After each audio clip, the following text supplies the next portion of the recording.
Tungkol po dito sa desisyon ng NPC na may kinalaman po dito sa nangyaring Medusa hacking dyan po sa PhilHealth, kung saan pinagbabayad po ang PhilHealth ng 2% ng 2022 gross annual income ng PhilHealth. That's probably around 228 billion pesos yung kabuuan po ng gross ninyo. Napag-usapan na po ba kung saan huhugutin yung pera dito? Manggagaling pa rin po ba ito sa contributors ng PhilHealth?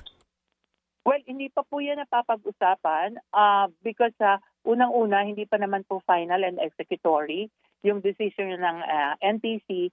And of course, the corporation will file for a motion for reconsideration.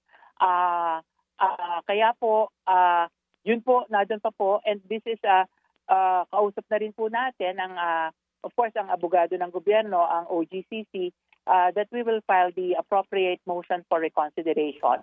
And because it is still yung tinatawag na, sub judice, hindi po namin ganong pinag-uusapan pa at hindi rin po kami ganong nagdi-discuss externally with regards to the merits of the case. Ayun.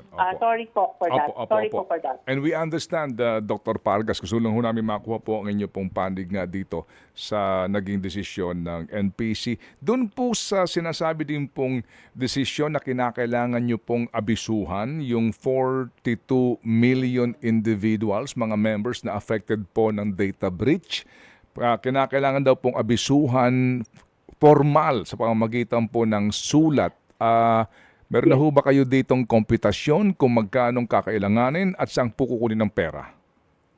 I think, Manong Ted, napag-usapan na natin yan before. Hindi ko lang matandaan yung naging amount na naibigay natin. Pero again, with the specific number na na-specify na ng NPC, siguro po I can ask the concerned department.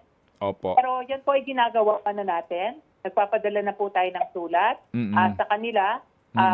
Pero for other details po, siguro I get and provide it to you later. Opo, meron po kaming details dito, 42 million po ito.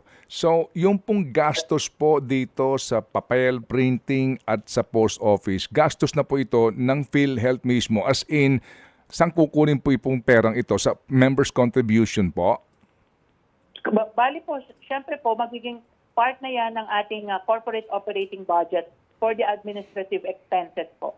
Okay, so kasama na po ito ngayon sa 2025 budget natin? Yes po. Okay, sige po, klaro po yan. O sige, so doktor, yung po bang pinag-uusapan ngayon at pinapangako na pagbabawas sa premium contribution, kailangan pa po ng batas dyan o ito po'y kayang gawin na po ng PhilHealth Board? Well, unang-una po, kung pag-premium increase ay nakasulat sa Universal Healthcare Law, kung kaya sa Senado po at saka sa Kongreso ay may mga nakafile na bills po, amending the UHC law, and kasama po dun sa proposed amendments is the decrease in the premium contribution. So that will answer to the premium increases nung nasa UHC law. Sa ngayon naman po ay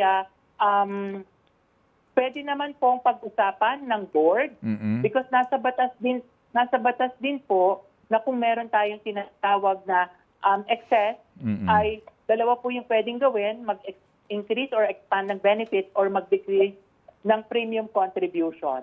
So, yan po ay pinag-aaralan at kung madidesisyonan po ng board ay baka po i-propose sa President of the Philippines para po magkaroon ng decrease in the premium or kung kakayanin na po na through the board power lang ay pwede na po sigurong magawa.